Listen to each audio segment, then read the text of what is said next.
Loïc Fina, je vous le présente, c'est un papa de 4 enfants, c'est quelqu'un qui a servi dans l'armée quasiment pendant une quarantaine d'années. Vous avez beaucoup de casquettes et de cordes à votre arc, vous êtes aussi auteur de livres. Vous engagez aujourd'hui dans les questions de management avec une structure qui va dans ce sens-là. On va essayer de comprendre ce que vous pouvez nous apporter. Je suis contente de vous présenter les réseaux de l'OGEC, la FNOGEC, grande fédération qui rassemble des OGEC, mais vous avez aussi des différentes strates départementales et régionales, des hommes et des femmes qui sont engagés, pour certains récemment, pour d'autres depuis longtemps, avec l'idée de faire vivre encore leur structure, de les faire évoluer et de continuer cet engagement. Et ça n'est pas si simple, ni au quotidien, ni dans une vision d'avenir. Et on va pouvoir partager ça et vos éclairages avec eux. D'abord, je voudrais savoir si vous connaissez... Vous avez oublié mon titre de gloire, Nathalie. Votre titre de gloire. J'ai été vice-président d'un OGEC. Je sais que c'était il y a plus de 25 ans, il y a donc à prescription. Ouais. Mais si ce n'est pas mon titre de gloire aujourd'hui, c'est que je me suis trompé d'amphi et je ne sais pas de quoi on va parler pendant 1 heure. Alors justement, je voulais vous demander, c'était l'objet de ma question, quelle image vous avez des OGEC, pour ne pas dire du réseau OGEC, dans ses forces et dans ses faiblesses? Alors, je ne sais pas si je sais répondre à votre question. Je vais essayer de le faire. Et d'abord, vous venez de dire que vous m'aviez fait venir pour mes éclairages. Non, j'ai aucun éclairage. En revanche, je suis absolument ravi de partager avec vous mes credos, quelques interrogations. Sur l'OGEC, j'ai à la fois un credo et des interrogations. Mon interrogation concerne en fait la reconnaissance que l'OGEC peut avoir en général, parce que très honnêtement, avant de devenir, je crois que 10 minutes avant de devenir vice-président d'un OGEC, j'en avais jamais entendu parler. J'exagère à peine. Un classique, nous dit-on dans la salle. Et aujourd'hui, quand j'ai raconté à quelques personnes de mon entourage, en particulier, j'ai un très cher beau-frère qui pour moi est plus un frère qu'un beau-frère, qui a perdu son père il y a 2 jours, et l'enterrement est en ce moment. Et donc je me suis dit que je ne pouvais pas vous abandonner. En plus, si j'avais fait ça à Olivier Valentin, je pense qu'il m'en aurait voulu. Mais donc, j'ai raconté un peu à mon entourage pourquoi je n'allais pas à cet enterrement, ce qui sincèrement me chagrinait, que j'allais à une conférence pour l'OGEC. La plupart de l'OGEC, c'est quoi? Donc, alors que je baigne dans un milieu catho. Hein, donc mon interrogation, c'est cela. Pourquoi c'est si peu connu? En revanche, mon credo, c'est celui de mon expérience, effectivement, très modeste, de vice-président, qui en plus, j'étais embarqué à l'époque, je suis devenu vice-président de l'OGEC de l'école de mes enfants, c'était Notre-Dame-des-Carmes à Brest, parce que ma femme m'avait traîné à la réunion de l'OGEC, il fallait un vice-président, personne n'avait levé la main, et du coup, je me suis dit, il faut que quelqu'un se dévoue, donc j'ai levé la main, mais j'étais pas souvent là. Mais quand même, ça m'a permis de découvrir ce que c'était, et de découvrir l'œuvre importante que ça fait. Et donc, mon credo, c'est que c'est hyper utile. Ma question, c'est pourquoi est-ce si peu connu? Mais vous avez certainement des réponses intéressantes. Alors, vous êtes passionné de management.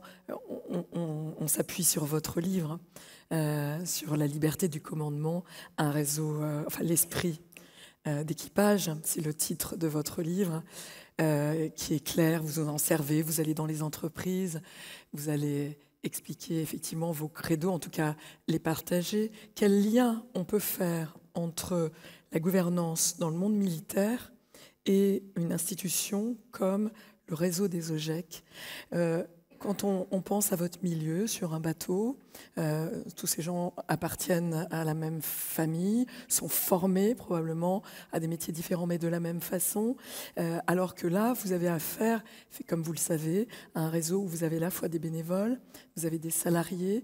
Qu'est-ce qu'on va pouvoir mettre en commun entre ce monde du management militaire, du commandement, et des réseaux, des OGEC? Avant d'être un militaire, et d'ailleurs, je ne suis pas rentré à l'école navale pour devenir militaire. Je vais même vous faire la confidence.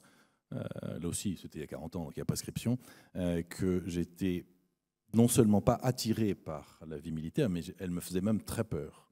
Moi, je suis vraiment rentré à l'école navale parce que je voulais devenir marin. Et puis aussi parce que le piège du système scolaire français, parce que j'étais un bon élève malgré moi et que j'ai longtemps considéré que le grand malheur de ma vie, c'était d'être bon en maths. Je me suis réveillé un jour en maths sup. Et là, j'ai découvert qu'en fait, non, j'avais aucune envie de faire une école d'ingénieur. Donc, c'était aussi ma façon un peu de m'échapper. Mais je suis devenu militaire parce que je voulais être marin.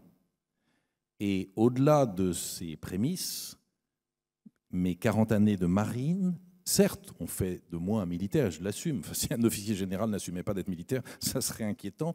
Mais avant cela, ces 40 années, et au-delà de mon désir de devenir marin, ces 40 années de vie dans la marine ont fait de moi un homme d'équipage. Mmh. Je suis essentiellement un homme d'équipage. Et je suis convaincu, et là c'est à la fois l'homme d'équipage que je suis et l'homme de commandement que je suis, parce que quand on est dans la marine et qu'on a la chance que j'ai eue, on commande en fait tout le temps, l'homme d'équipage et l'homme de commandement que je suis est archi convaincu qu'il n'y a pas de notion de structure d'organisation plus efficace pour la performance que la notion d'équipage. Et je suis absolument convaincu que cette notion d'équipage, en fait, s'applique à tous les domaines, à tous les milieux. Alors évidemment, ensuite, ça ne va pas se décliner exactement de la même manière, mais tout comme ça ne se décline pas de la même manière dans une start-up ou dans un grand groupe de 200 000 personnes. Mais quel que soit le prisme par lequel il faut faire passer cette notion pour l'adapter aux circonstances, je pense qu'on reparlera des circonstances. Je dis ça, en fait, j'en sais rien, parce qu'on s'est appelé hier pour préparer cette conversation. Et en fait, au bout de 2 minutes, on a décidé que la meilleure des préparations, c'est qu'on ne prépare pas. Et alors, on s'est raconté des coups. Donc finalement, je ne sais pas très bien où elle va vouloir m'emmener. Mais bon, bref, on peut imaginer qu'on va parler à un moment ou à un autre des circonstances. Tout à fait. Ouais. Effectivement, il faut adapter cette notion d'équipage aux circonstances. Mais néanmoins, je suis convaincu que ce que j'appelle les valeurs de l'équipage, de la vie d'équipage, elles sont valables partout, au profit de la performance et au profit de l'harmonie. L'harmonie étant déjà, à mes yeux, l'une des sources de la performance. Alors, avant d'entrer dans le détail des valeurs et de la façon un peu particulière dont vous les approchez, je ne sais plus où je voulais aller. Si, quand même. Définition par rapport à l'équipage. On a parlé d'équipe, on a parlé de sport, on a parlé de club. Il y a des gens qui se sont fait des passes de rugby ce matin, qui nous ont parlé de cette culture où il y a à la fois des règles, où il y a du respect. Quelle différence entre un équipage et une équipe ? Alors, on pourrait croire que c'est de la sémantique et c'en est un peu. Donc il ne faut pas non plus être obsédé. La notion d'équipe est une très belle notion. Et donc ce que je vais dire sur l'équipage, que moi je considère comme encore plus fort, néanmoins je vous en supplie, n'imaginez pas que je dis ça pour dévaloriser la notion d'équipe.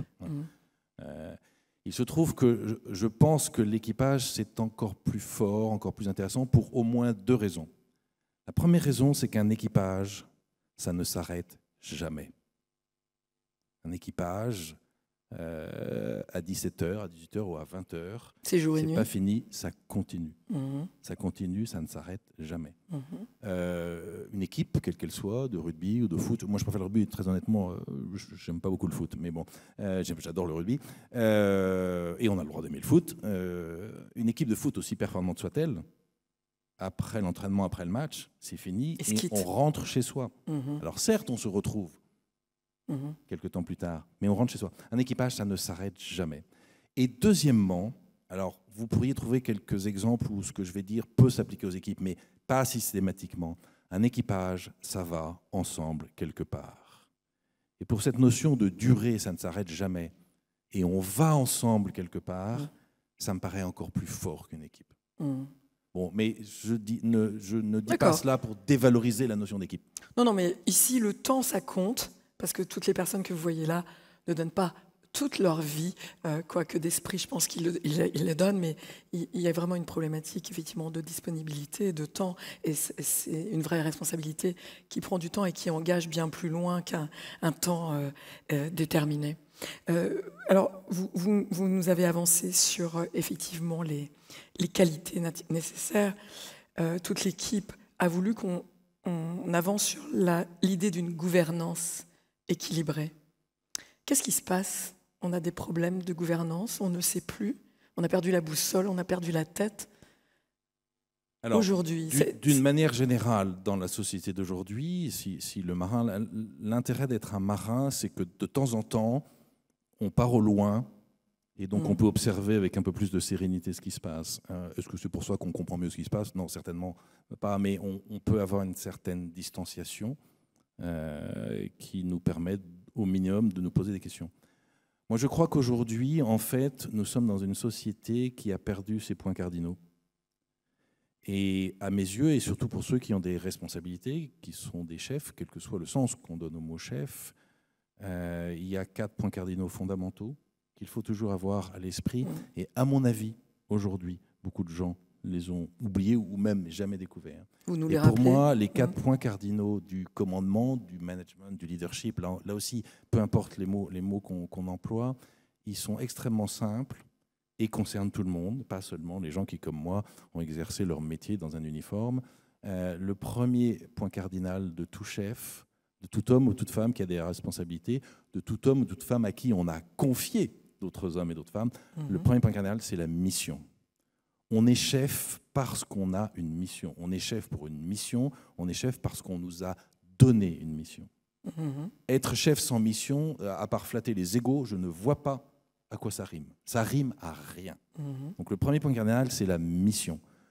Je pense qu'on est dans une société qui a oublié bien souvent ce premier point cardinal et qui a oublié bien souvent ce que c'était que la mission et qu'on travaillait pour une mission. On se lève le matin pour une mission. Le deuxième point cardinal, alors celui-là, on l'a encore plus paumé aujourd'hui. Et d'ailleurs, je pense que toute la crise d'autorité qu'on évoque si souvent et qui est claire, c'est sûr qu'il y a une crise de l'autorité aujourd'hui dans notre société, il vient de l'absence de ce deuxième point cardinal, c'est le sens. Si notre mission n'a pas de sens, le premier rôle du chef, ça va être de lui donner du sens. Alors, c'est plus ou moins facile.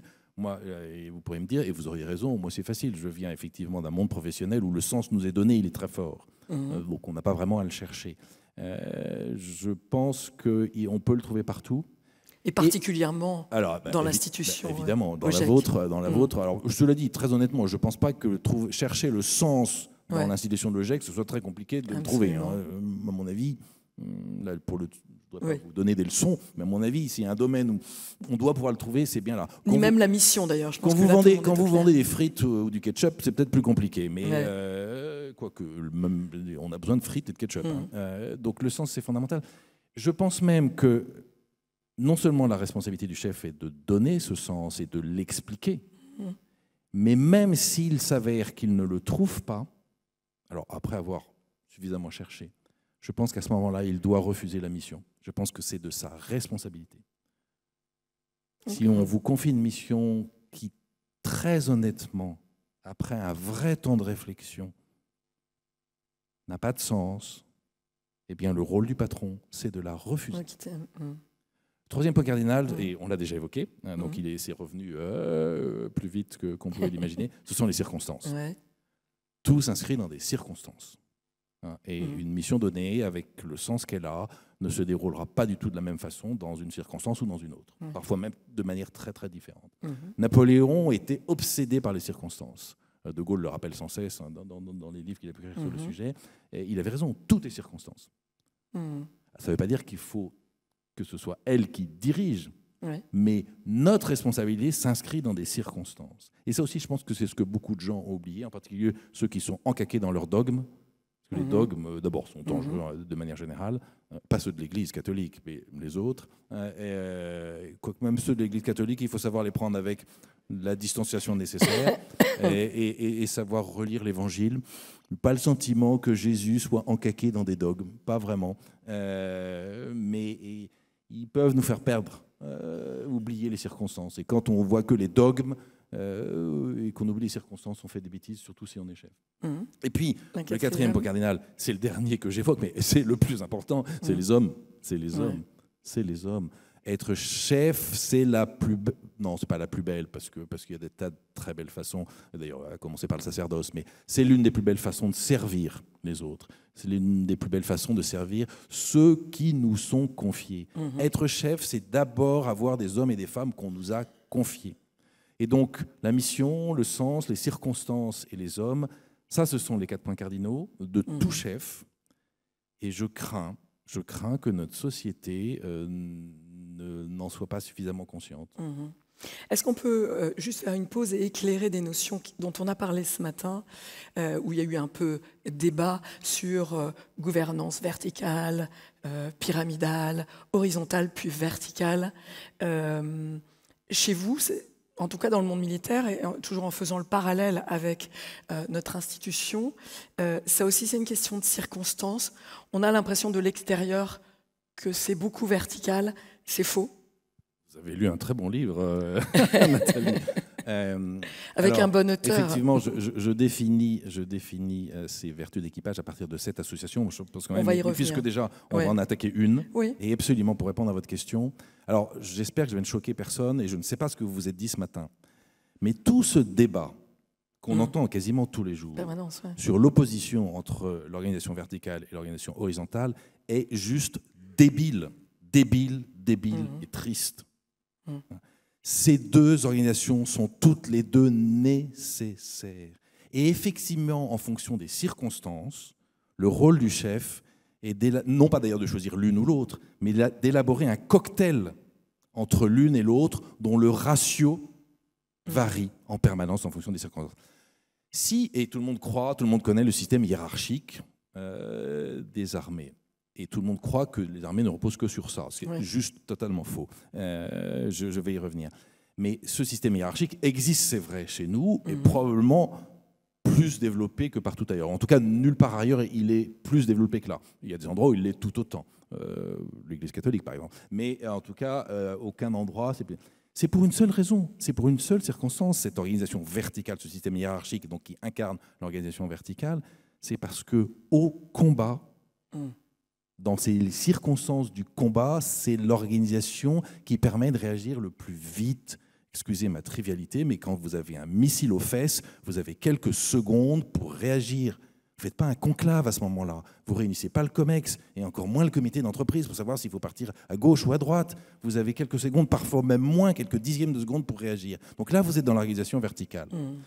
Pas aussi d'ailleurs strict et pur qu'on le pense, parce que face à la complexité des systèmes que sont les bâtiments de combat, en fait, même cette organisation verticale la plus élaborée possible, elle est pleine de délégations. Donc vous voyez qu'en fait, c'est infiniment plus complexe. Mais simplifions, considérons que... Donc ça, c'est un moment où on est dans le vertical pur. Et dès qu'on a le temps, et on n'est pas au combat tous les jours, et heureusement, dès qu'on a le temps, il faut basculer dans ce rapport, dans ce ratio, dans l'utilisation à la fois de cette organisation verticale qui permet toujours d'avoir un éclairage, une direction, et l'organisation horizontale. Et vous n'imaginez pas, mais je vous défie de trouver un seul système au monde qui a plus de commissions qu'un bâtiment de combat de la Marine nationale.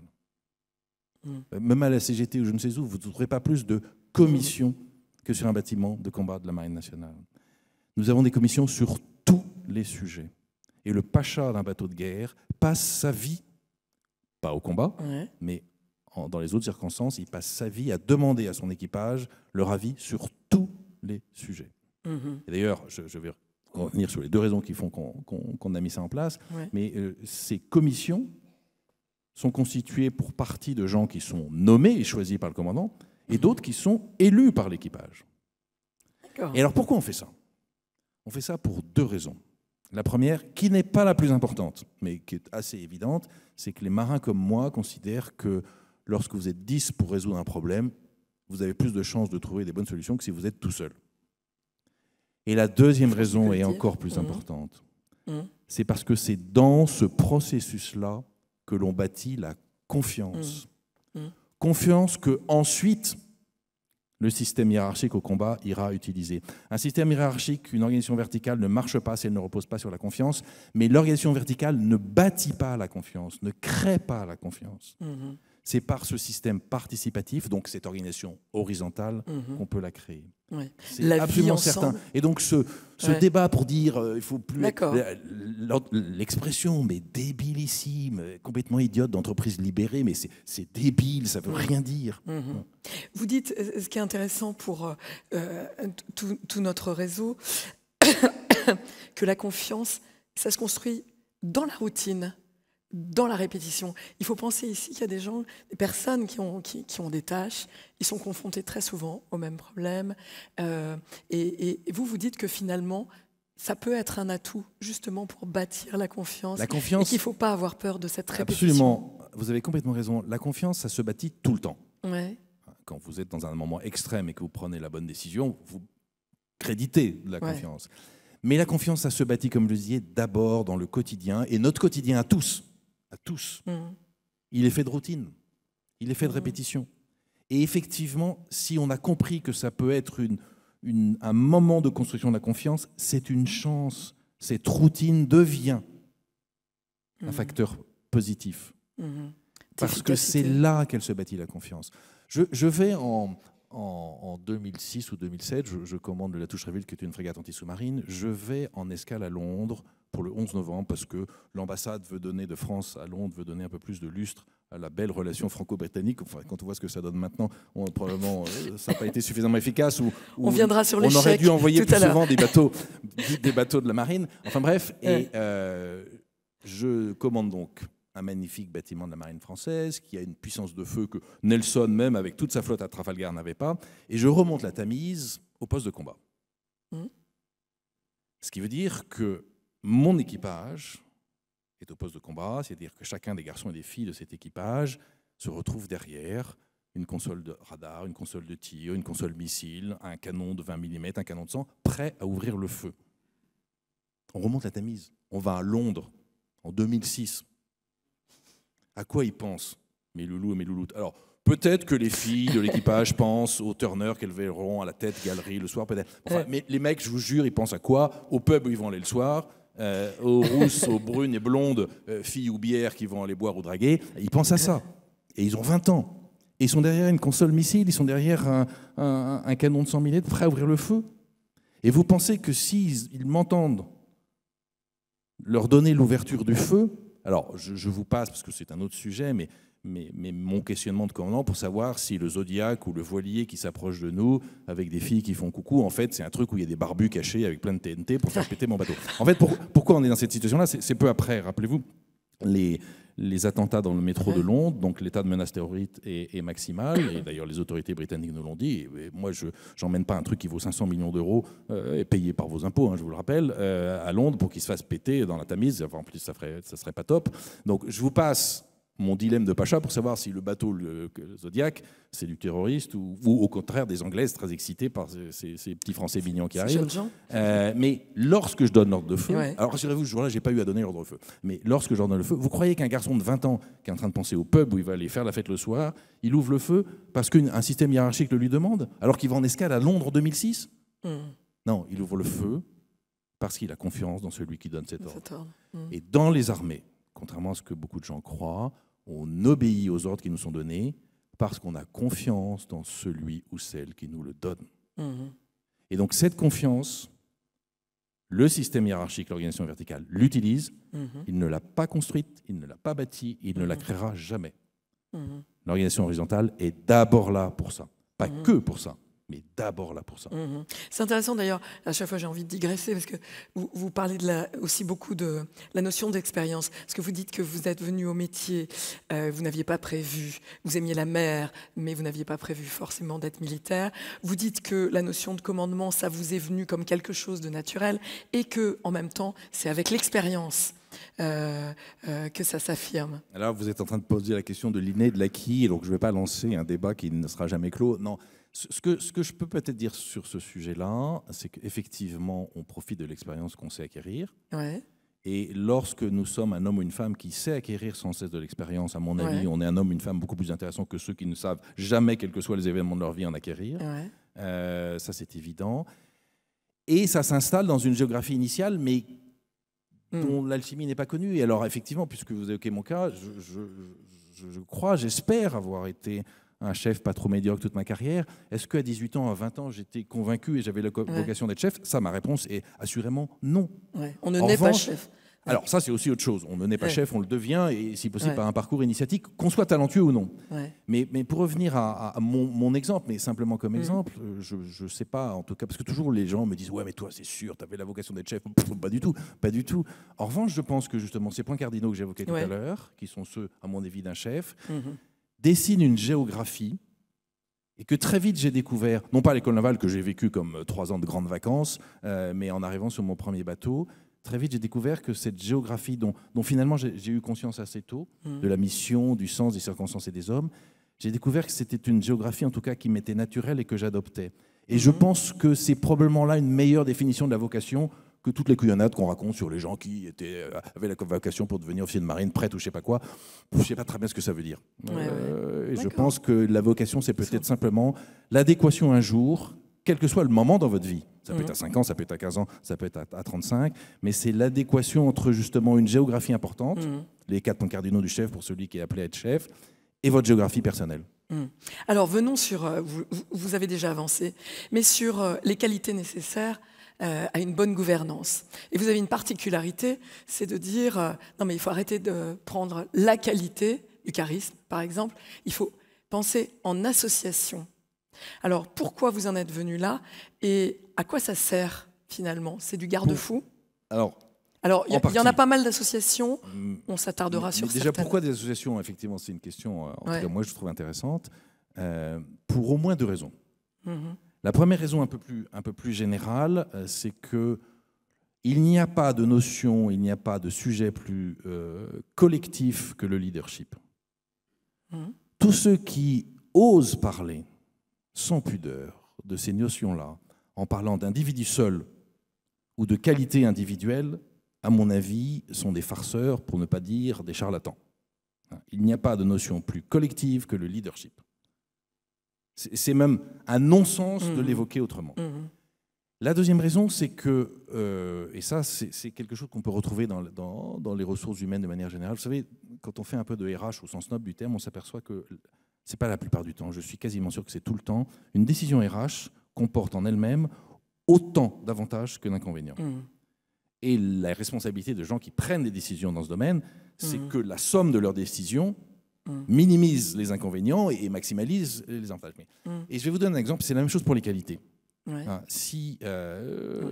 maintenant, comme en plus il n'y a que des gens brillants, intelligents devant moi, et ils se méfient, ils ne seraient pas tombés dans le piège. Mais si on avait fait ça sans précaution, et que j'avais dit, est-ce que vous pensez que le charisme est une qualité pour un leader? Je suis prêt à parier que vous auriez tous levé la main. Moi, je vous dis, mais pas du tout. Si c'est un crétin ou un salopard, son charisme, ce ne sera pas une qualité. Au contraire, ça sera dramatique. Ça sera une circonstance. Si vous posez son charisme en face de son éthique, là, vous voyez bien que, du coup, vous avez une association qui est intéressante. Parce que si, effectivement, son charisme a en face des qualités qu'il a, enfin de ce qu'il représente, une éthique d'un même niveau, là, normalement, ça va être bon. Mais si c'est un crétin ou un salopard, au secours, son charisme, non, ça sera tout sauf une qualité. Vous avez cette association que vous présentez dans le livre, je suis sûr qu'il y en a plus. Oui, il y en a plus. Il y en a certaines qui nous intéressent particulièrement, dont on a parlé ce matin. Donc vous dites 1, autonomie et solidarité. Je confirme. Et pourquoi je commence? Qu'est-ce que vous mettez? Alors d'abord, je vais venir, mais pourquoi je commence par autonomie et solidarité? Parce que ce sont à mes yeux les premières vertus d'équipage, des hommes et des femmes d'équipage. Et quand je dis première, c'est à la fois chronologique et peut-être d'importance. Et vous voyez combien, dans notre monde, pour revenir à votre question tout à l'heure sur le monde d'aujourd'hui, qui, hélas, est de plus en plus individualiste et assisté. Il n'est pas que ça, vous en êtes la preuve, mais il est quand même, ne soyons pas naïfs, de plus en plus individualiste et assisté, combien ces 2 valeurs d'autonomie et de solidarité sont fondamentales. Et en plus, je crois qu'elles permettent de parler de plein de choses très intéressantes et elles expliquent bien ce rôle de l'association. L'autonomie sans la solidarité, c'est l'indépendance et c'est pas forcément très utile. Et la solidarité sans autonomie, c'est de la dépendance, bécasse et mièvre. Quand on commence à combiner les deux, là, c'est intéressant. Ça, c'est le premier point. Deuxième point, et enfin, je dirais c'est le deuxième point. Le premier, c'était l'intérêt de ces 2 valeurs dans le monde d'aujourd'hui. Troisième point, c'est aussi les deux qualités qui permettent probablement de parler le plus rapidement d'une notion très importante, qui est l'initiative, l'esprit d'initiative et son corollaire, la compréhension par le chef et le fait qu'il le dise, qu'il accepte les erreurs. Ouais. Le zéro défaut, le zéro erreur est mortifère. Sans zéro défaut, avec le zéro défaut et le zéro erreur, il ne peut pas y avoir d'initiative. Or, il n'y a pas de système performant où l'initiative ne se développe pas.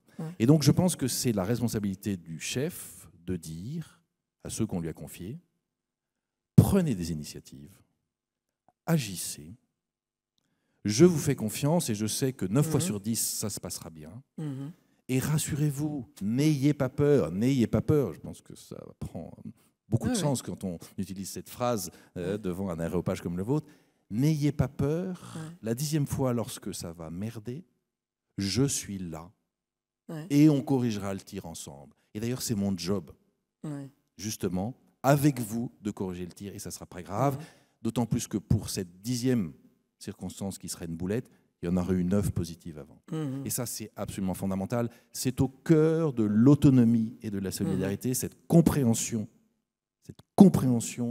qu'il faut créer l'initiative et donc il faut accepter éventuellement l'erreur. Et l'erreur va amener de la créativité. Mais alors en plus, l'erreur, si justement elle s'en aperçoit à temps qu'elle ne devient pas une faute, elle va être ensuite source d'enseignement et elle va permettre de grandir. On grandit généralement beaucoup plus après s'être trompé qu'en ayant toujours eu raison et ayant eu généralement plus de bol que de talent. Mais ça, c'est autre chose. Mais vous avez raison sur la peur. On a entendu, nous, la difficulté, si vous voulez, pour nos institutions de recruter aujourd'hui, pour employer le mot de l'entreprise, des bénévoles. Il y a un problème de temps, mais il y a aussi une peur de la responsabilité. Il y a une peur de parce que si on a un système où on pense qu'on va prendre des coups dès qu'on essaiera de faire quelque chose, ça je comprends qu'on n'ait pas très envie de s'engager. Et puis une responsabilité vis-à-vis d'enfants, vis-à-vis de famille, vis-à-vis de l'État, une responsabilité financière, c'est extrêmement lourd. Mais si on ne fait pas ça au regard justement de la mission, du sens et des circonstances et des hommes, on peut se dire que ça ne vaut pas le coup. Si on repose mission, sens et circonstances et hommes face à ça, on se dit ah ouais, ok, ça va peut-être être difficile, mais ça vaut le coup. Donc il faut ramener sa focale des points cardinaux à chaque fois qu'on avance je crois sur les qualités. C'est le propre des points cardinaux. Ouais. Alors, il y a une quatrième raison pour autonomie et solidarité, et moi, en tout cas, elle me paraît très très importante, et ça permet de parler des organisations, parce que je pense que c'est là que ça se pose aussi. Je suis sidéré de ne pas entendre cela plus souvent, parce que pour moi, c'est à la fois fondamental et indispensable. Quels sont les 3 rôles, à mes yeux, d'une organisation? Pour moi, il y a 3 rôles fondamentaux d'une organisation. Et ça permet justement, lorsqu'on veut s'engager ou lorsqu'on s'est engagé et qu'on trouve que c'est un peu compliqué, ça permet éventuellement de s'y retrouver. Pour moi, le premier rôle d'une organisation, c'est d'offrir une place. Toute organisation, son premier rôle, c'est d'offrir une place. C'est ce qui accueille, c'est ce qui structure, c'est ce qui corsette. Et c'est du coup ce qui permet de tenir lorsqu'il y a des chocs, et ça arrive, et la vie est pleine de chocs. Et vous imaginez bien combien une société dans son ensemble, une entreprise, une institution, une organisation, quelle qu'elle soit, à partir du moment où chacun de ceux qui l'ont rejoint est convaincu que le premier rôle de l'organisation a été de lui offrir une place, a priori, ça va plutôt mieux se passer que moins bien. Ça, c'est le premier rôle. Le deuxième rôle de l'organisation, c'est de permettre la délégation. Ce qui est très important pour 2 raisons. Première raison, c'est que la délégation, c'est ce qui permet ensuite de réagir vite face aux circonstances, aux événements, à ce qui nous arrive. Et deuxième chose, la délégation, c'est ce qui permet au chef de prendre du recul pour mieux comprendre ce qui se passe, pour mieux voir justement le moment où il va devoir intervenir parce qu'il y a une boulette qui est en train de se faire, et surtout pour lever le museau, pour regarder et préparer le coup suivant. Regardez ce qui arrive et préparer. Ça, c'est fondamental.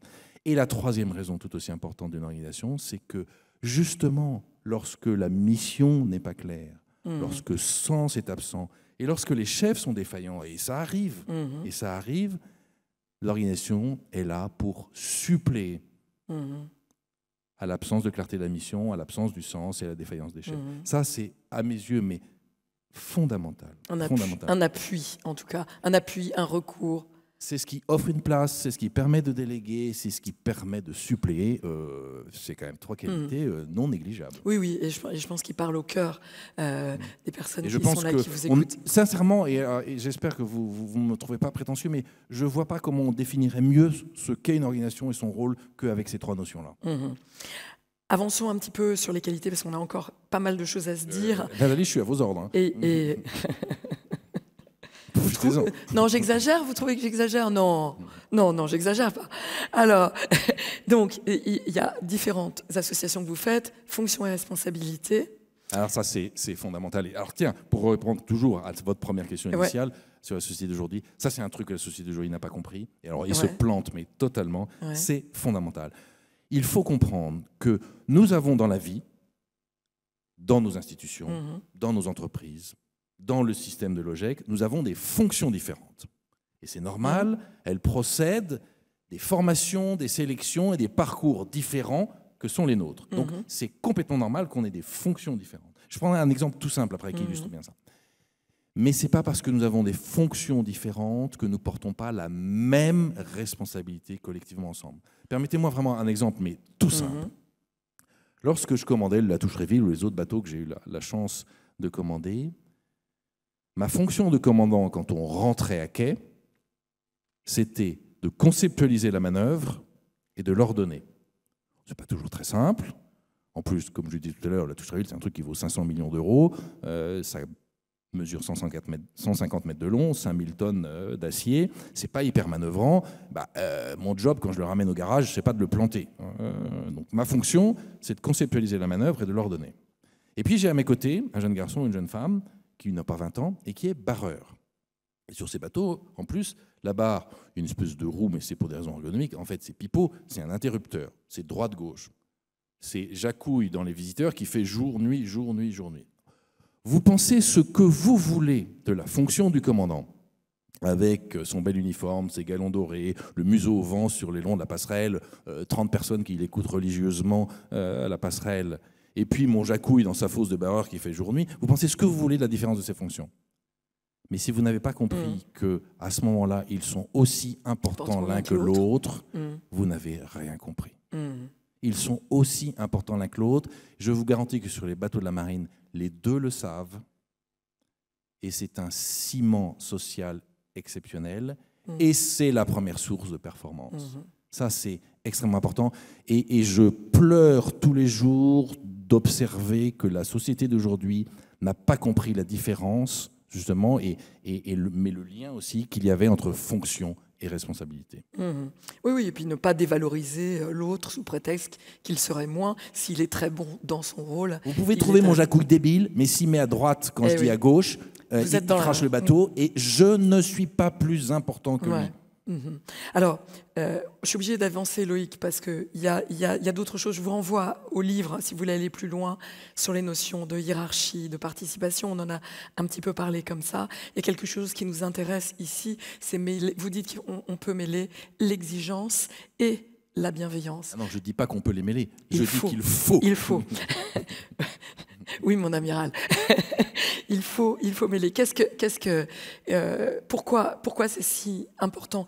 C'est important aujourd'hui, quand aujourd'hui on va mal, on a du mal à se situer, on a peur de l'autre, on a peur d'aller trop loin, de ne pas le respecter, ou on n'a pas le temps de le respecter, on a l'impression qu'on n'a pas le temps, qu'on a mal fait. Qu'est-ce que vous mettez derrière ça? Je crois pour que ça marche, pour que le duo marche. Alors ensuite, l'alchimie des associations pour qu'elles marchent, ça c'est là-dessus, j'ai pas la prétention de savoir ce qu'il faut faire, mais ce dont je suis convaincu, c'est qu'effectivement, sans exigence, lorsqu'on a des responsabilités en plus, sans exigence, on ne construit rien, on ne bâtit rien, on n'obtient rien. Mais sans bienveillance, on ne fait rien dans la durée et on détruit tout très vite. Et ce cocktail bienveillance-exigence, c'est fondamental à double titre. D'abord, pour ce que je viens de dire, c'est que sans exigence, on ne bâtit rien, et sans bienveillance, on détruit tout très vite. Et aussi parce que, très souvent, lorsque j'évoque ces problématiques, c'est assez classique que quelqu'un lève le doigt et me dit « Mais vous n'avez pas parlé d'exemplarité ». Pourtant, c'est la qualité première du chef. Alors, je vous renvoie à ce que j'ai déjà dit sur une qualité toute seule et première, c'est dangereux. Et puis, même c'est un peu tiré par les choses que je vais vous dire, mais je crois que quand même, pour les nazis, les SS, ils étaient exemplaires. Belle exemplarité. Si votre exemplarité est fille de ce cocktail nécessaire de votre exigence et de votre bienveillance, à ce moment-là, elle commence à être intéressante. Mais l'exemplarité, c'est pas un but en soi. C'est pas un but en soi. Pas un but en soi. Rappelez-vous du bon larron. Le Christ nous le donne en modèle. C'était un larron. Alors, il y a d'autres choses qui sont extrêmement importantes.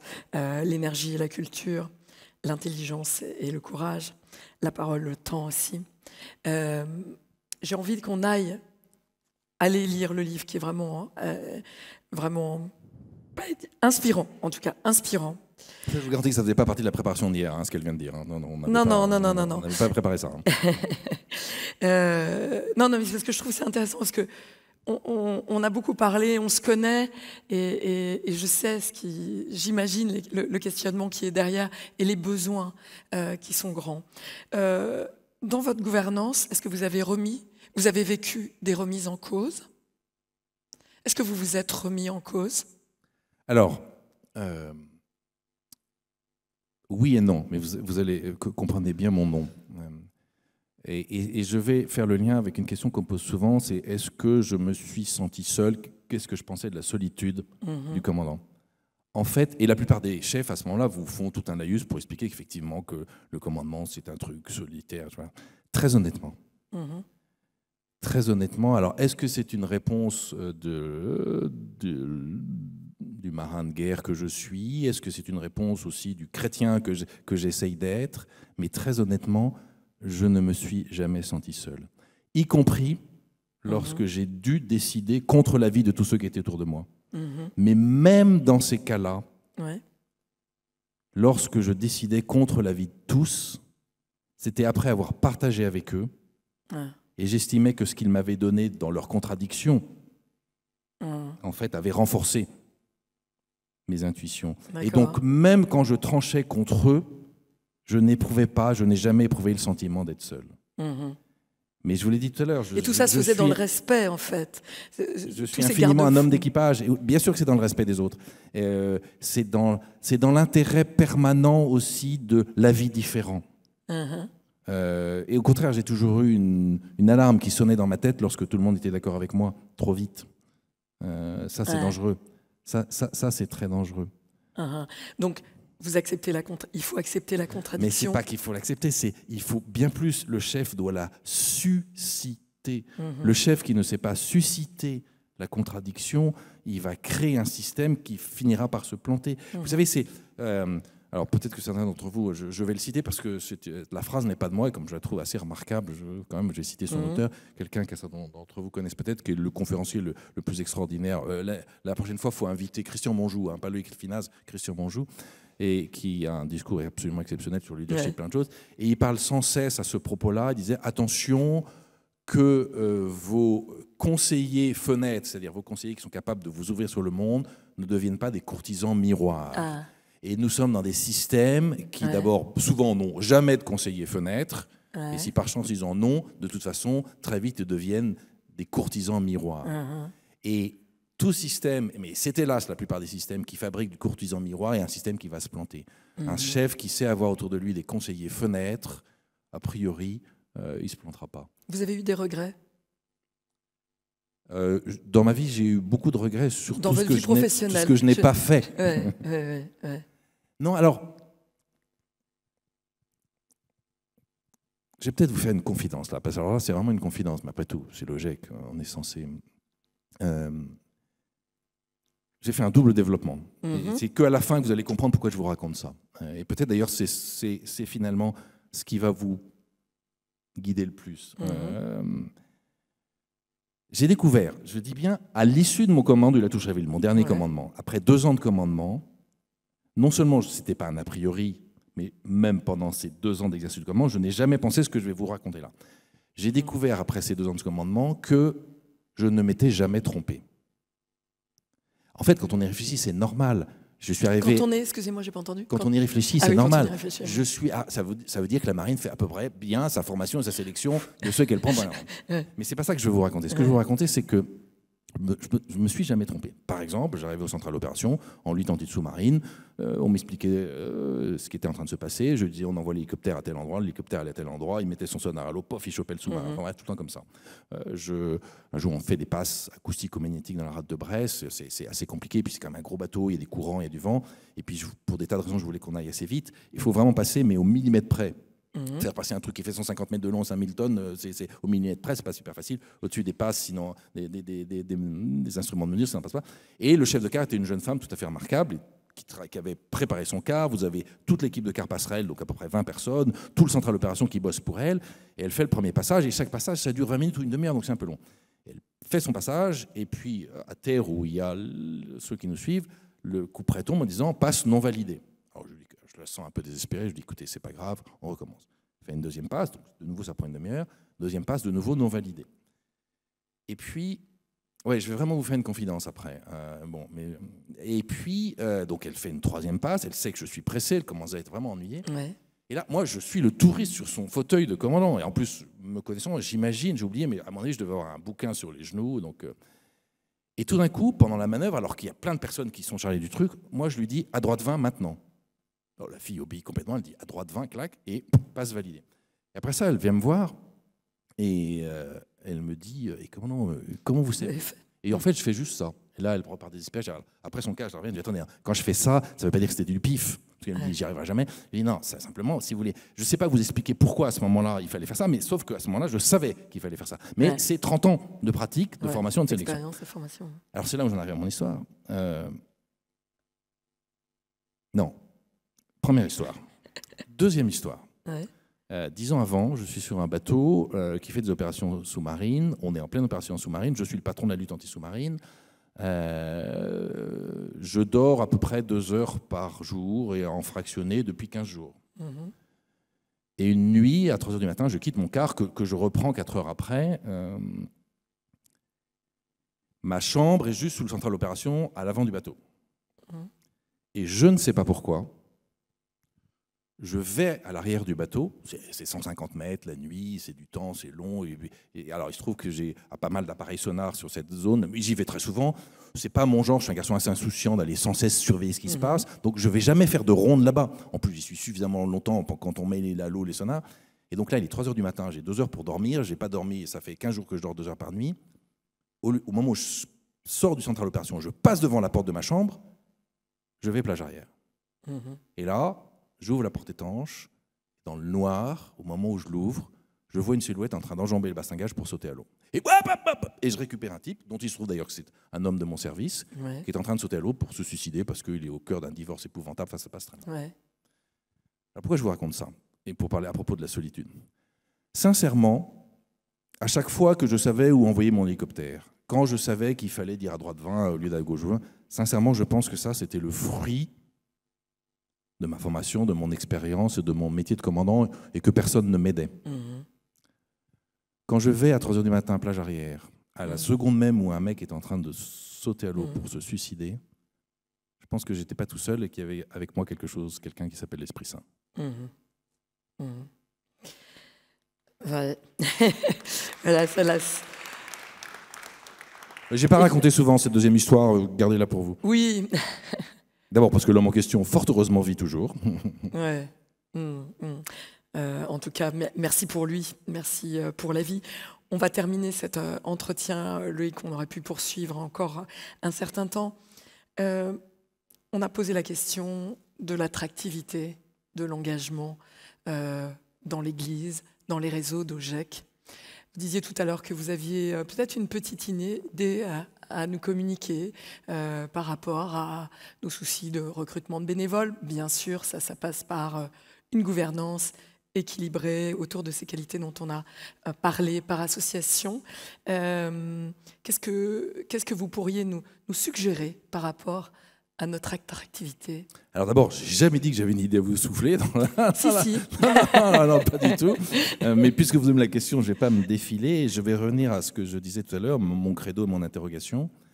Je suis archi convaincu que c'est une œuvre indispensable. Moi, je suis, dernière confidence, je suis un produit, un pur produit de l'enseignement des maristes à Lyon.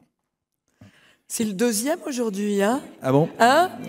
Il y a un clan dans cette histoire. C'est Aurélien qui tire les ficelles. C'est Aurélien qui tire les ficelles. Non, je suis un pur produit de ce collège que j'ai trouvé absolument exceptionnel et dont je sais qu'il l'est toujours parce que j'ai des neveux, j'ai des enfants d'amis qui y sont toujours. Et en particulier parce que ce collège, il y a 50 ans et aujourd'hui encore, considère que tout enfant qu'on lui confie, il doit l'emmener au bout, quels que soient ses talents et ses difficultés. Les terminales S des maristes à Lyon sont aussi bonnes que celles de Saint-Jean-de-Passy ou de Franklin. Hein. Mais tout enfant qu'on leur confie, ils le gardent jusqu'au bout. J'ai rien contre Saint-Jean-de-Passy et Franklin, où une grande partie de ma famille est allée, où mes fils sont allés. Voilà. Donc c'est des collèges merveilleux. Je préfère le modèle mariste. Donc ça m'a marqué. Et puis je trouve en plus que j'ai eu la chance d'une génération qui a été marquée par deux prêtres exceptionnels, qui s'appellent les Pères Guerre, deux frères jumeaux, Philippe et Michel Guerre, qui ont illuminé la vie spirituelle, la vie tout court d'une génération ou de deux générations de garçons qui sont, parce qu'à l'époque il y avait des garçons quand j'étais, qui sont passés chez les maristes. Donc ça m'a profondément marqué. Donc excusez-moi, guerre, vous l'écrivez comment? Comme la guerre, comme l'école de guerre. Je rappelle que vous avez fait l'école de guerre. C'est lacanien, pour ceux qui aiment la philo. Et donc je suis un enfant des Pères Guerre, comme beaucoup de gens, comme mon très cher ami, certains d'entre vous le connaissent peut-être, qui est un garçon exceptionnel qui s'appelle Jean-Paul Vesco, qui est un dominicain, qui est l'actuel évêque d'Oran. Et alors d'ailleurs, qui est un homme qui a une vie incroyable. Jean-Paul, alors chez lui, le terreau était beaucoup plus fertile que moi, voilà, mais Jean-Paul est un fils des Pères Guerre aussi. Et donc je suis archi convaincu de l'intérêt, de la beauté, de la grandeur, de la nécessité de l'enseignement catholique. Par mon expérience courte et très modeste, mais de vice-président d'un OGEC il y a 25 ans, j'ai découvert à quel point l'OGEC était indispensable au fonctionnement de ce système. Donc c'est un bon système, c'est un beau système, c'est un système nécessaire, c'est un système utile. Ça, c'est factuel. Pas les fantasmes de Loïc Finaz qui a peur de ne pas sortir de l'amphi. Non, rassurez-vous. C'est factuel ce que je viens de dire. Donc c'est une mission exceptionnelle. Les circonstances du moment, plus que jamais, rendent cette mission encore plus nécessaire. Et le sens de cette mission est incroyablement fort et beau. Et pour nos enfants, nos petits-enfants. Et ça, si c'est pas un argumentaire de pub pour recruter, c'était pas la peine que je vienne. Hein. Non, alors si, en revanche, un conseil, puisque vous l'avez un conseil, oui, tout à fait. Eh ben, mais parlez-en plus, dites-le plus. Convaincre. Et bien, je vous promets, même la cathosphère ne sait pas ce que c'est que l'OGEC. En tout cas, je vais vous renvoyer une idée qui nous a été proposée par le public qui était là. On parlait des anciens élèves, des maristes, discuter avec les gens des jeunes de Lyon qui sont, je crois qu'il y en a un qui est resté. Et il y avait une idée qui était suggérée et qui est effectivement folle, assez forte, c'est d'aller chercher effectivement nos bénévoles chez les jeunes anciens de ces écoles qui ont quelque chose à renvoyer à l'institution, à l'engagement, à l'Église. Et qui sont tout à fait capables de faire plein de choses. Moi, j'ai commandé mon premier bateau et je pense que j'ose espérer que c'est pas plus compliqué de diriger l'OGEC, d'avoir l'aspect de l'OGEC que de commander un bateau de guerre. J'ai commandé mon premier bateau de guerre, j'avais 25 ans, pas 55. De toute façon, dans la marine, on ne peut pas commander après 44 ans un bateau de guerre, un bâtiment de guerre. J'avais 25 ans. Voilà. Bon, peut-être que oui, bien sûr qu'il faut aller les chercher, ces jeunes. Et ce mélange est très intéressant. Merci beaucoup, Loïc Finaz.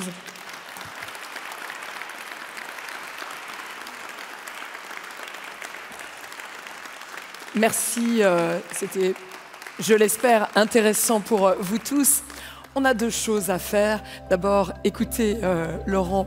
Merci à vous, Loïc. Mais vous auriez pu rester avec nous. Hein,